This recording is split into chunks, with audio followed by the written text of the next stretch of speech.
Thanks for joining us for another episode, everyone. Overland, Alberta, the Facebook group is pretty awesome. I want to thank everyone for their support, especially everyone who also supports me on the YouTube channel. There is an amazing community out there, and everyone has some really cool rides, and I want to showcase your guys' rides on the channel.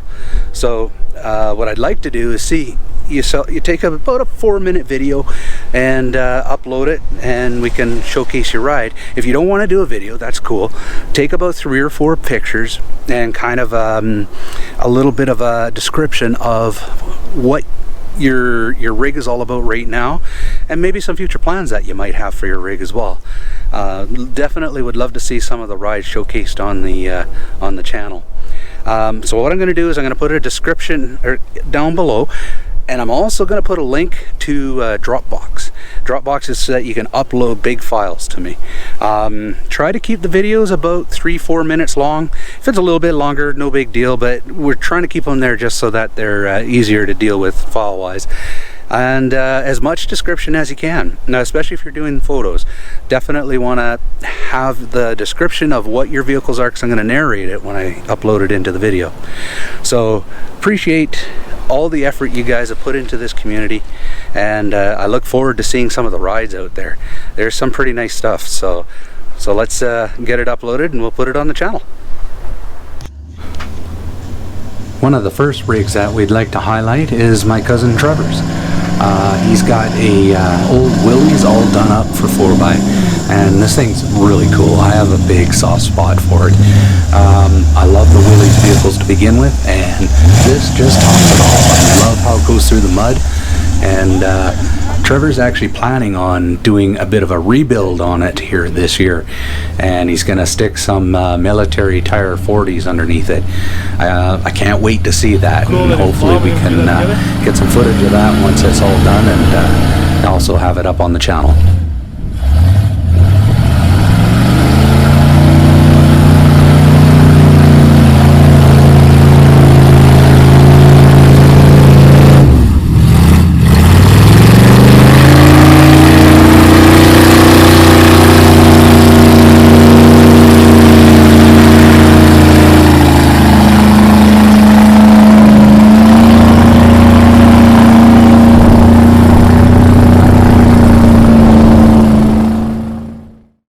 So I'm going to do a brief description of the 2 rigs that I've got on the go at the moment.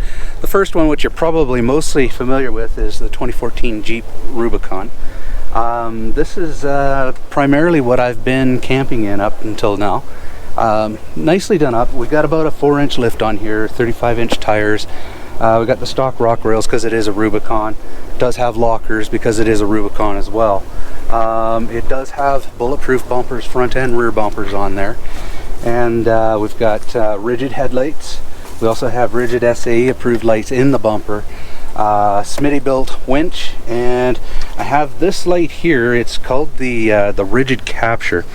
The cool thing is you can actually put a GoPro in here and actually record some of your drive, which is kind of neat. It is powered, so you can actually power your GoPro so you're not running out of battery juice, and I've got the controls on the A-pillar inside the Jeep. Future mods to the front end that I've got on the go so far. I would like to get some aftermarket fenders. Out doing some wheeling last year, I just about pulled this fender right off the Jeep, but get some aftermarket fenders in there, a little bit more high clearance. We do have Pro Comp rims and BFG KO2 tires. I love these KO2s. They are an awesome tire, but I do want to go with something a little bit more aggressive in the future. When you get into some deep mud, these become slicks. If you're doing, some rock, shale climbing, just regular, gravel, some light mud, they're actually an awesome tire. I'm really happy with them. It's just those times when you get in a little bit deeper, you want a little bit of a better grip in the tires, a little bit more lug. That's I think what I'm going to go to is I'm looking at a Fury Off-Road MT, and we'll see how that kind of goes in the future here.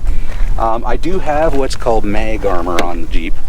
I am going to be replacing this with a body liner. So we're going to pull this mag armor off, and then we're going to do the body liner. There's a company called Alberta Boys Custom. They have an amazing product that will go onto the Jeep here, and I want to keep the color because I love the color, but the parts down here where you're going to get scratched all the time, those are the parts that I'm probably going to get body lined. So I think it'll turn out pretty decent. So we did the Curry Correct Link steering system. It works amazing. At highway speeds, I don't have any issues with this Jeep whatsoever. Alright, inside the Jeep is where we sleep. We've got the back set up as a full bed layout. I have a little bit of a homemade shelf here, which is great for putting your refrigerator cooler on. This is where I put the buddy heater, which when you're doing the winter camp, you definitely need a little bit of a heat source in there. I can stretch out from the end to the top over there without touching. So for me, it's an awesome sleep. We typically put a little bit of a foamy on the bottom and about 2 or 3 layers of this kind of crate foam here, and then on top of that we usually put a blanket, and then we put our sleeping bags on top of that. So it definitely makes a nice comfortable sleep. Alright, on the back end we have JW speaker tail lights. We also have a swing gate set up from Bulletproof bumpers that'll handle up to a 42-inch tire. The best thing about this, we also have Bulletproof bumpers rear bumper with SRM backup lights from Rigid and high lift jack points in here. So if I ever do get in a bad spot, I can use the high lift jack point. Another nice piece that we have here are the removable mud flaps. So these just unpin and pull out nice and easy, so when you hit the trail you're good to go. And of course we've got the roadie overnighter.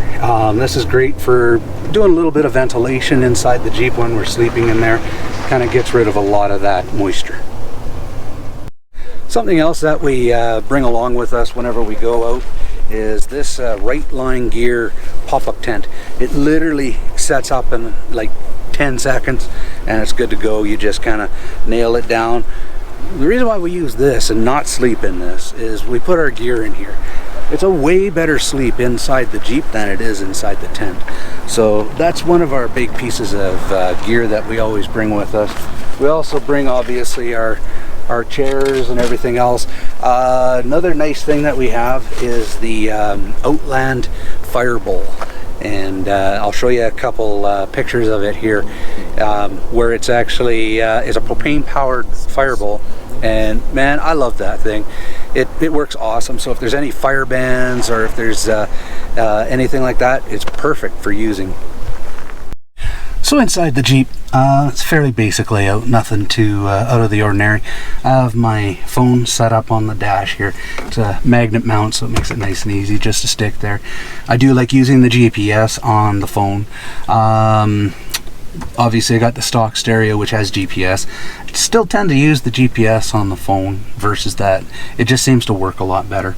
I've got my Super Chips programmer on the dash here as well. And a little bit of extra horsepower out of it, but I really like the yaw and the pitch that you get on the screen.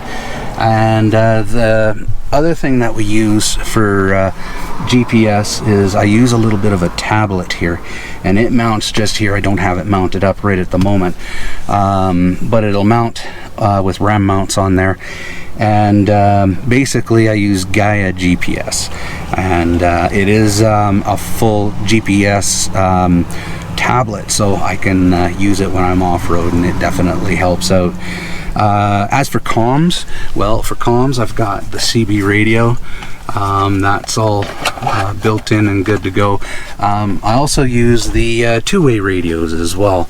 These are just little Baofeng radios, so pretty simple, nothing too extraordinary, but it does the trick. And the latest rig that we have is Bandit. Right now still pretty stock, but we've got some big plans for it. What I'd like to see is I'd like to do a bumper replacement from Bulletproof bumpers with a winch on it. Do a little bit more aggressive tire on here, I want to do probably like a Goodyear Duratrack or something like that. Something that's good all year round, but still has a little bit of grip when you hit that muddy section. In the back, what we'd like to do is we would like to put a rack, half rack in here, and then on top of the half rack do the rooftop tent setup. The other thing that we'd like to do is in the bed, I'm going to put in a little bit of a Line-X bed protector in here, but we want to do a set of shelves so we can pull them out, and then you can do your fridge in there, basically your sink and everything all in here on a slide out. So that's going to be something that we're going to be looking at doing, as well as the rooftop tent on the back of the bed as well. Well, that's it for my reviews. I am excited to see your guys' vehicles and setups. I can't wait to start seeing the files come in. Definitely going to be, I think, a highlight to see and showcase on the video channel. Anyways, I'm going to leave you with a little bit more mud action.